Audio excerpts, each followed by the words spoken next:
The podcast hit 100,000 downloads this week, which is insane. And since you're listening right now, I want you to know that you made that possible. So from the bottom of my heart, thank you. It means more to me than I can really put into words. So as a thank you, and because this week my daughter turned 16, I'm still emotionally recovering from that, I'm running a 16% off promo to the Obesity Medicine Nutrition course. So you can use code SWEET16 at examroomnutrition.com/course to get 16% off and earn 10.5 continuing education credits while you learn how to feel more confident talking about nutrition and obesity medicine. All right, well, enough celebrating. Welcome back to the Exam Room Nutrition Podcast. I'm your host, Colleen Sloan. I'm a registered dietitian, NPA, and today's conversation is basically a breath of fresh air for anyone who's tired of social media scaring our patients from eating every single food. My guest, Manju, is a registered dietitian who works in integrative and functional nutrition, and she helps us zoom out from the fear-based headlines and look at the whole patient. In this episode, we're starting out with gut health because it seems like everyone is trying to, quote, fix their gut. But what does that even mean? Manju gives us a much better way to respond when a patient is convinced that they need probiotics, a cleanse, or the perfect gut healing supplement. Then we talk about fiber, my favorite nutrient, but not in the eat more vegetables kind of way.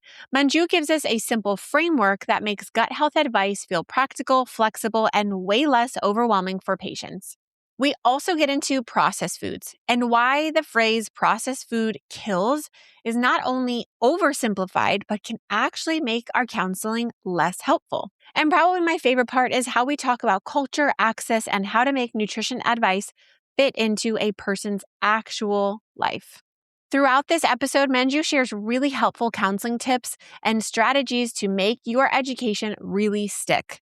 So get comfy or grab your coffee and enjoy my conversation with Manju. Well, Manju, I am so thrilled to have you on the podcast. We have a lot of cool topics we're going to talk about today. So thanks for being here. You're welcome. I really appreciate you having me. I enjoy listening to your podcast myself, so it's quite an honor to be a guest. Yes, thank you. All right, so I want to start with social media. I have a love-hate relationship with social media, and a lot of influencers on social media tell our patients and society at large that we need to worry and focus on one ingredient or one food is toxic and one glucose spike is going to ruin your health. And so I would love to hear from your perspective. What are our patients missing when they focus so narrowly? Yeah. And what a great question. And I think this is something on the minds of almost all healthcare practitioners, the impact social media is having, right? It is great that we have access to information and people can research and learn about things. But I also feel social media is, geared towards very short attention spans. It is about sensational, something that is catchy and things like that. And that's why it kind of tends to be about very singular topics or singular foods, things like that. What they're really missing is the forest for the trees, right?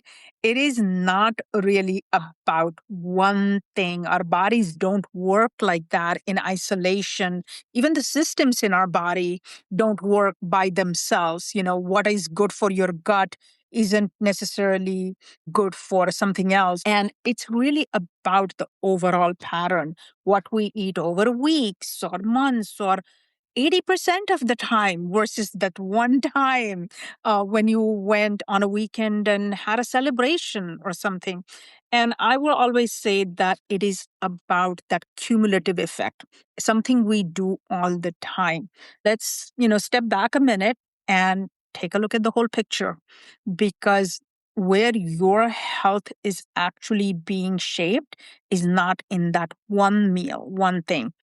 It is easy to hyper-focus on one thing, and social media does a great job of that. They really make you really scared of that one thing. And I think we've really learned a lot about the interplay between nutrients and our body with the food matrix. And I'm thinking about dairy specifically. Years ago, we would say the saturated fat in whole milk is harmful for your health.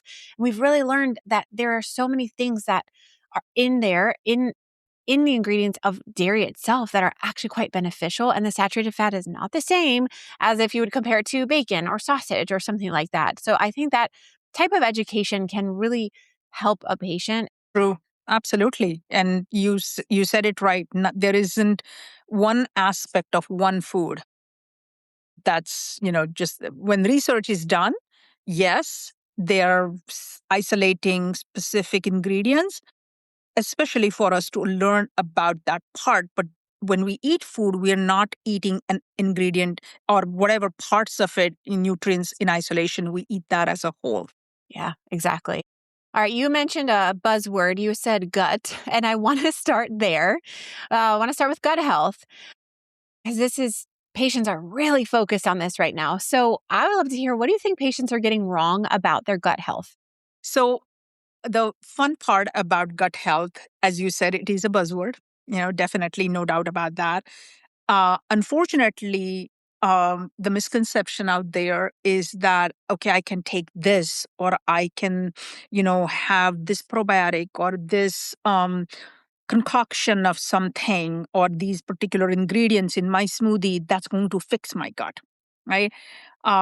One of the hardest things I think as registered dietitians we have to think about is that there isn't a magic pill, or there isn't a magic food for that matter either. Then sometimes it's helpful to understand how much they already know about gut health, because they might be talking about, oh, I need to fix this. I'm talking about gut health, and I know it's my gut. Everything's in my gut. I'm like, okay, what does that mean to you? And tell me about what you take it as. Is it about not being able to go to the bathroom every day? Is it about bloating? Is it about not feeling good after you eat certain foods? What is it that to you means it needs to be fixed? And that helps me then kind of explain what that could be. It could be related to a particular food that their body is maybe, not so happy with. It's okay. Everybody's bodies are different. And the whole symbiotic relationship about the microbes in our gut and helping them understand also is like, no, we need the microbes and the microbes need us. So we have to take care of feeding those microbes appropriately. And again, so it's not about fixing the gut. It's really about how we take care of the environment in the gut so that your gut can actually do its function appropriately. Yeah, I love how you start with an understanding of what the patient knows or what their definition of whatever statement or claim that they're talking about, because it could be something very different than what you are assuming. So when I mentor students and PAs and talking about nutrition, I always tell them you need to answer a question with another question so that you can gather a lot of information. So you're not just wasting time sharing facts about something. And you guys are talking about two totally different things. So you gave the perfect example of, they might say, I need to fix my gut. And you might be thinking, oh, they need probiotics and prebiotics and more fiber. And they're thinking, oh, I bloat after meals, right? So you got to make sure that you are in alignment and you understand what the patient knows and exactly what their goals are. I know I don't love majority statements, but for most patients, what are some of your favorite gut health foods that you suggest? And, it is so interesting. I recently just wrote Optimizing Gut Health as a resource for dietitians as well as for consumers for the vegetarian nutrition TPG as one of the resource things. And uh, again, looking at it's not one particular food, right? It's a variety of different things. And if I had to just simplify in a phrase, it is always fiber, fluid, and movement. And if with those three words, how it applies to each person could be a little bit different. But we are looking at fiber not just as, are you adding fiber powder? Are you adding, it's also a variety of fiber. The soluble and insoluble both are important. And they can come from a variety of sources. So similarly, again, asking the client or the patient first about, what do you think has fiber? So even if I have said those three words to them, that it's about fiber, fluid, and movement, tell me where fiber comes in your diet. What do you think has fiber that you're eating every day? And looking at that variety, helping them understand what are the quantities, how much do we need? Somebody says, "So how much should I really have?" And I'll say, okay, 25 to 30 grams every day, but most Americans actually don't get even half of that every day. So I wish I could say, okay, I would absolutely put blueberries in that thing and spinach, but instead I leave it as general categories of fiber, fluid, and movement. And I always like to say movement instead of exercise, because when people hear, oh, exercise, I'm like, oh, I don't like to go to the gym, or I don't like to do this, or, the first gut reaction is what we don't want to do.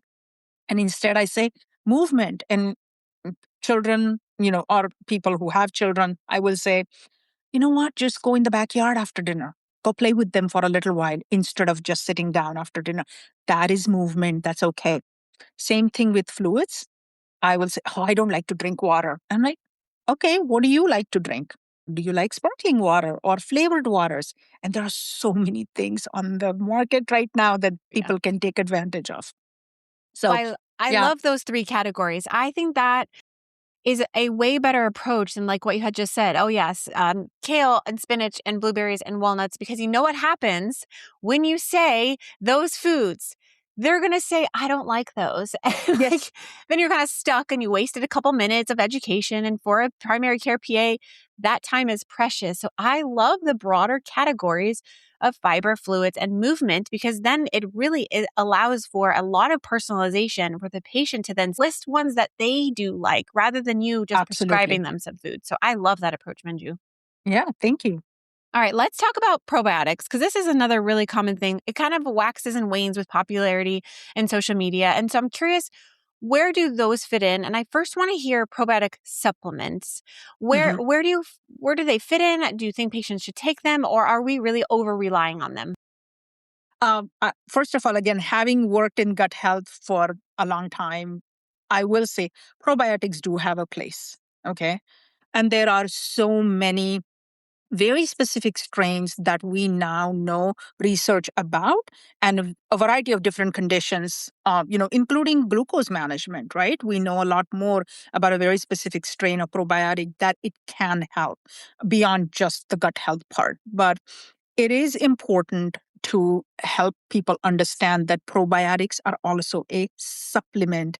It's supplement, not replacement. You can we have microbes in our gut already. For some reason, all the healthy ones may not be there right now, or we may have to re-inoculate. And then, yes, again, that's another place where probiotics will have a place to kind of get started in that. But then to keep them alive, once they are re-inoculated, we have to, again, focus on that fiber, because sometimes break it down to as simple as, like, we have a symbiotic relationship with these microbes in our gut. They depend on us to feed them the right kind of things so they can survive there and continue to help us. But they're not just going to be there. So just taking a probiotic and never actually eating any good, they're just going to get washed out. They're not actually going to make a home in your gut. And so we have to help them live there. So, yes, probiotics may have a place, but then it is still up to us to make sure that we can actually feed them appropriately so that they will continue to live there. Yeah, I think it's a really great explanation, because I think some patients just think like, oh, I'll just take 2 capsules a day and I'm good. And it's far more complicated than that. And, the research on probiotics is very fascinating. So we could, if you guys are interested on an entire probiotic episode, send me a message at Exam Room Nutrition and we can kind of break down probiotics a little bit more deeply in a future episode. But Manju, I want to talk a little bit about processed foods. I think the phrase processed food kills became very popularized, and there was a lot of fear placed behind it thanks to the Mike Tyson Super Bowl ad. And so, now they're just labeled as bad across the board. If it's processed, it's got to be bad. So I'm really curious to understand, how do you help patients move from that like all or nothing thinking?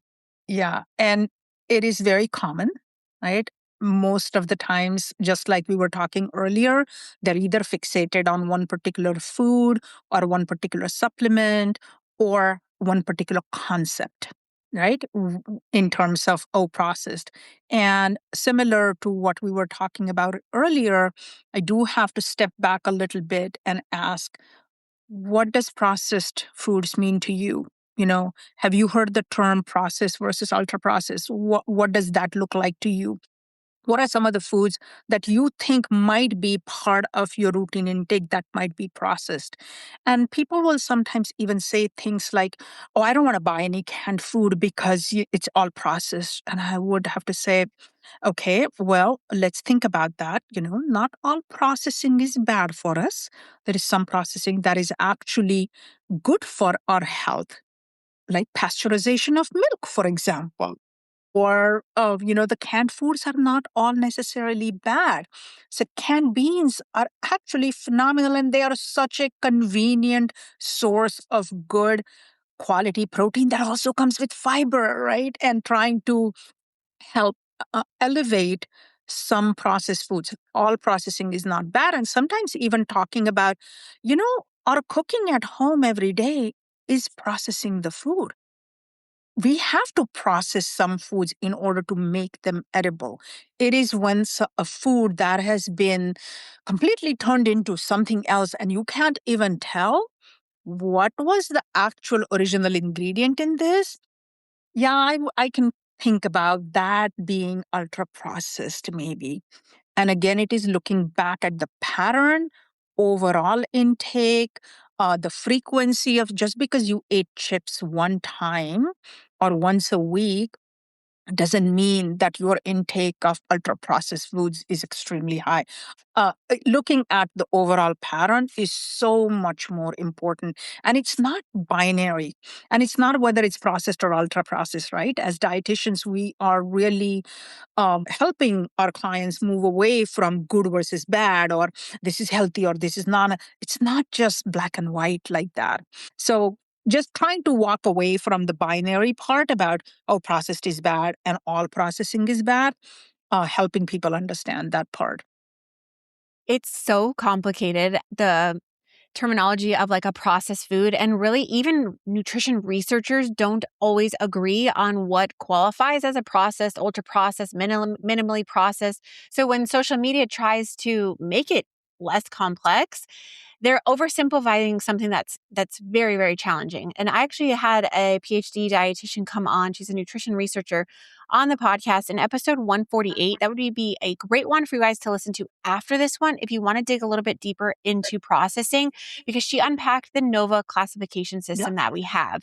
And even within that, it's complicated. And some incredibly healthy foods are quote unquote processed. And then I'm fascinated with this because, like you had said, Manju, it really depends on the patient. You have to personalize it because there are some ultra processed foods that I actually recommend for some of my teen athletes because they're a great source of quick Yeah. carbohydrates for them, right? So it really depends on the patient, on their situation, on their physical activity levels, like on so many things. And there are different needs, like you said, but beyond needs, it's also access. Mm, What yeah. do you have access to? I always ask my patients, where do they shop? Where do they get food? How often do they get food? That matters. And access is such a big part of this as well. I'm so glad you went there because I feel like I've been saying this in like every recent episode is that social media and honestly, unfortunately, our politicians right now, there's a very elitist opinion about nutrition and recommendations have become very almost like only high society people can afford it. We forget that there are a lot of our patients, Americans, in poverty. And so when we are recommending certain foods that they don't even have access to, the amount of shame and guilt that they can feel is very damaging. And so I love that question of where do you shop? I also love screening for food insecurity Yep. because really your nutrition recommendations have to meet the patient where they are. You know, also thinking about what do they have in their house? Do they have a microwave? Do they have a refrigerator? Do they have a stove, an oven? Not everyone has these, and we can't just assume they have these conveniences to be able to prepare those Absolutely. foods. And when quinoa was the big thing, if you remember, I remember my clients asking me about, so what is it? Like, how do you, I'm like, okay, you know what? That is not like the only health food, okay? There are a lot of other whole grains you can eat. It doesn't have to be just, or when kale had its movement, right? Hmm. It's again, these singular foods, when they all of a sudden they take on. Right now, I think protein's the media angel. I'm kind of waiting for fiber to have its media movement at some point. I don't Please. know when that will be, but maybe it's just not as, sensational enough. Uh, I tell my clients all the time, like, there are very few people in the United States that may have protein deficiency, okay? Yes. That is just not a thing. But I'm not saying that you don't need protein, but there isn't a deficiency of it. What there is a deficiency of for sure is fiber. I know it's not as, sexy to talk about fiber on social media, but maybe one day it will have its moment. Yep. So it had a brief moment called fiber maxing. So Oh, that I was like, okay, well, fiber is getting the spotlight, but like in the complete wrong way. And everybody's having like bloating and gas and feel so uncomfortable. I'm like, of course, you just ate 30 grams of fiber out in like a minute. in That's one not how we're recommending you to have fiber. honestly, the whole max concept. Yes. It doesn't matter whether it's fiber or something else. We don't need to max it in one meal, Hmm. right? Yeah, Yes, we need all of them, but it doesn't have to come all in one, or in just one smoothie or one something. We don't need to overdo any one nutrient. exactly. So, in talking about access, I get this question, and honestly, it's debated all the time. And I'm actually very passionate about this. And how I answer this question is, should I be buying organic? So, I would love to hear your perspective on how you answer this with your patients. My honest and evidence based answer is that eating more fruits and vegetables matters far more than whether they're organic. The data doesn't show that there is a significant health benefit. Okay. There are people who are very sensitive, and I work with people who have food allergies or food sensitivities, or they have some very significant gut related issues, okay, where even small variations are really going to cause significant side effects. Okay, maybe there are some foods we can take a look at and say, if you absolutely have to buy organic, I would focus on these. Even for organic foods, there are certain number of herbicides and pesticides and things that are approved.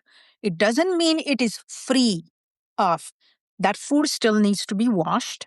It still needs to, food safety is still important, whether it's organic or not. And if you absolutely would feel better by buying something organic, focus on the things that you're going to eat raw and you're going to eat them as a whole. So buying organic bananas, does it really matter? I'm like, you're going to peel the banana. Hmm. Buying organic onions, I'm like, okay, you're not really eating the onion peel. So helping people understand where they want to really put their resources. I think, especially recently, everything has become more and more expensive, including food cost. So we all want to be really thoughtful about making sure that our dollar goes further. And again, access at the same time, making sure that the person's resources or the limited resources they have are still they're able to use to provide them proper nutrition. So it's not always just about organic or not, but also really looking at, what does that really mean in the overall dietary pattern? Yeah, it brings it back to you can't just say, oh, yes, organic is better. Everyone needs organic, or no, it's not. Yeah. And I get very upset when I see arguments online that, you must have organic. Well, if the person cannot afford organic produce, I would rather they buy traditional apples, oranges, grapes, whatever produce they want than not, or to feel ashamed for buying traditional, conventional produce. There is no reason for that. The evidence does not say that organic is nutritionally superior. And I think that's what patients need to understand. If you want to, you can afford it and you feel better eating organic, by all means, go for it. But do not put that on someone else who cannot afford it or True. maybe has to put their funds to something else. Yeah. Traditional conventional produce is just as good. Well, in keeping in line with the topic of food access, a lot of nutrition advice also doesn't account for culture and cultural differences, especially, I would say, the new dietary guidelines and the upside down pyramid. I actually did an entire episode on this with a roundtable of registered dietitians. And we had a great conversation talking about the new guidelines. And so it's episode 146, When Culture is Erased from Nutrition Guidelines. And I would love, Manju, your kind of outlook on that. And how do you ensure that your recommendations really do fit within someone's life? Yeah. First of all, I asked a lot of questions. Okay. And what does your typical day look like? Walk me through your day. What does your family eat? So, really thinking about that gives me an idea also about who else is in the family. Because in certain cultures, there are multi generational families. And it is very well proven that when there are multi generational families, usually the elders in the family, their food choices usually are reflected in the meals that are served. That is pretty common. But when you understand about, okay, so what are the family meals? What foods bring you comfort or connection? That kind of tells me a little bit more about their sometimes traditional foods or some food customs around it. And I even ask about, and I mentioned to you this earlier about who does the shopping, who does the cooking kind of things, right? Because that also tells me how much, effort or how much time does one have, who do we need to be talking about reading the labels and things like that, because the person who's shopping obviously needs to be involved. And then to the traditions and customs point, are there specific meal traditions? Are there customary foods that are eaten maybe at certain times of the year or some festivals or holidays or birthday celebrations, even? Right? It doesn't always have to be something related to a particular religious custom or something like that. But every family sometimes has things. My family growing up, my kids had a birthday week, so the entire birthday week, they got to choose their menu. And every day for the whole week, they could have meals of their choice. Right? It was just something we did as a family. There can be traditions like that. Not everybody has cake, for example, on a birthday. Right? And one of my favorite phrases, and people who have heard me, I've done a lot of talks on cultural humility and, been on different cultural panels and things like that. My favorite question is always, tell me more. So when someone starts telling something and I really want them to elaborate on that, I'm always saying, okay, tell me more about that. Again, learning more about the person, about their routines, and just that tell me more, right? Hmm. I can create almost a story about this person in my head or a picture. Culture isn't just about where I came from or I eat only Indian food, or I eat vegetarian. So it's not just about like someone is from a different country, just really where they are and how their family traditions and customs have an impact.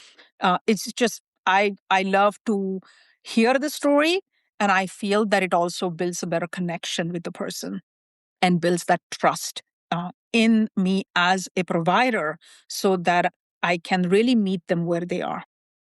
That was so beautifully said. And that tell me more question not only gives you really good information so that your advice can be very personalized for them, but also helps the client feel seen. We go through this life and it's so easy to just be dismissed all the time, but really allowing someone to share more than just a 24-hour dietary food recall, really share about what their life Yeah. looks like outside of your clinic walls. Oh gosh, that just makes them feel so seen, heard, validated, and like you said, like they can trust you. So I love your approach so much. Thank you. And I would rather help someone make one meaningful shift that really works, for their actual life, rather than again give a perfect meal plan and like, okay, this is exactly what it is, it's all that's not going to be sustainable. and probably not very joyful. I also remind people Oh, yes, we also need to enjoy our life, and that includes the food and the people that we eat those foods with. yeah, So I love that. definitely.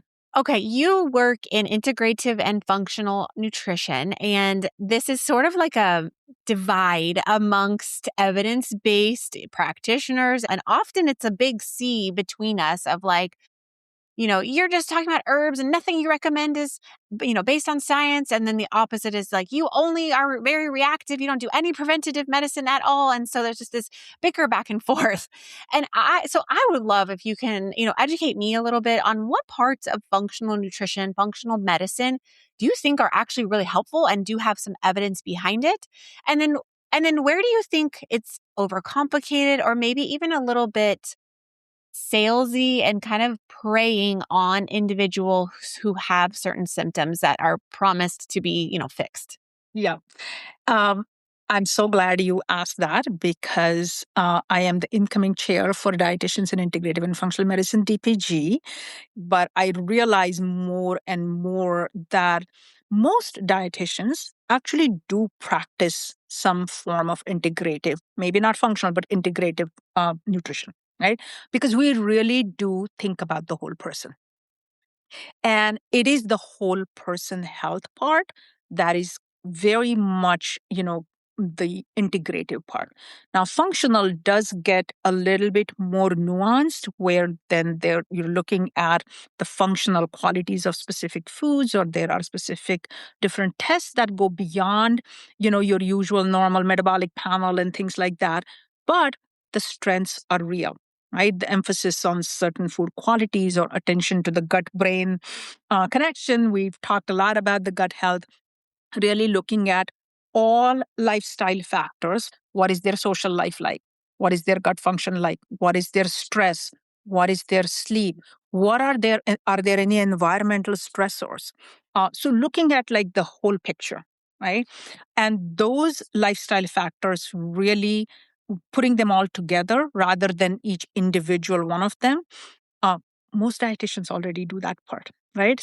And then that there is also evidence aligned, right? Some of the things that may have come through customs and traditions and things like that, where there may not, we may not have known the evidence. And I'll tell you a funny story. For example, turmeric. Turmeric has become like the, star of supplements lately, right? And growing up, my grandmother, we never had band-aids. If we fell, we did something, got bruises, on our knees or elbows or whatever, she would quickly open her spice jar, put a dab of turmeric on it, and boom, off we went. We never got infections, this, that. We were always out playing. And later did I learn, going into nutrition school and doing my master's, whatnot, the anti-inflammatory properties of, right?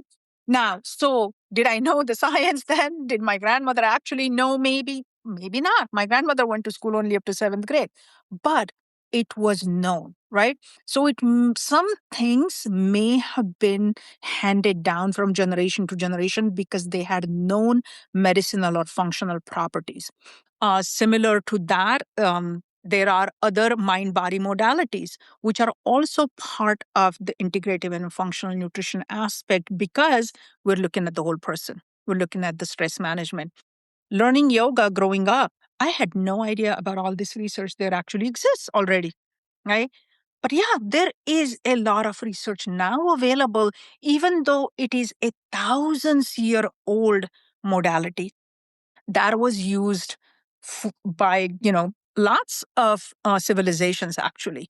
And I'm just picking yoga because that's what I know, but I know there are a lot of tai chi and qigong and many other modalities that have thousands and thousands and thousands of years of practice and experience.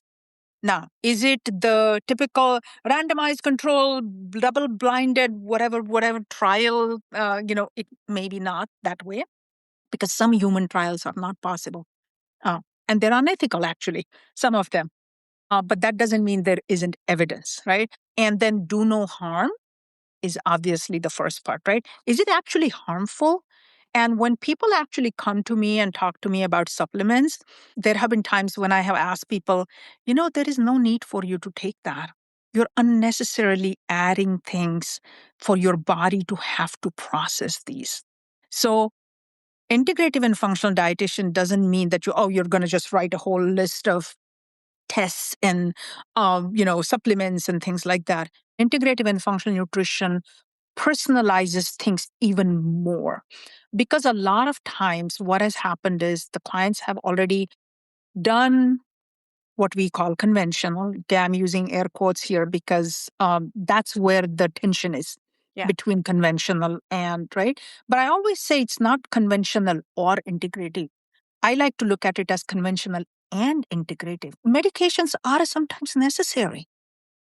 It doesn't mean that, you don't take this and you just take these supplements. And there may be some things that will help in addition, but it may not take place of your medications. I think sometimes it's easy for us to, oh, that must not be, something just because I don't know enough about it. Yeah. No, but that doesn't mean Yeah. it's not, there is no evidence. Manju, I love your passion for nutrition and I love your approach to working with clients. I've just learned so much from you. So thank you so much. Now, if people want to connect with you offline or even work with you, where would you send them? I have a Instagram handle at Manju RD. I also have a website, nutritionallyyoursnc.com. And I have also recently started working with Nourish to help broaden my reach across the states, since I'm now licensed in 14 different states. Awesome. So I will absolutely link down to all of that down below. So definitely get connected with Manju. But thank you so much for sharing your insights today, Manju. It's been a pleasure. Thank you, Colleen. I appreciate having this conversation. And thank you guys for carving out some time for nutrition today. I will see you next week.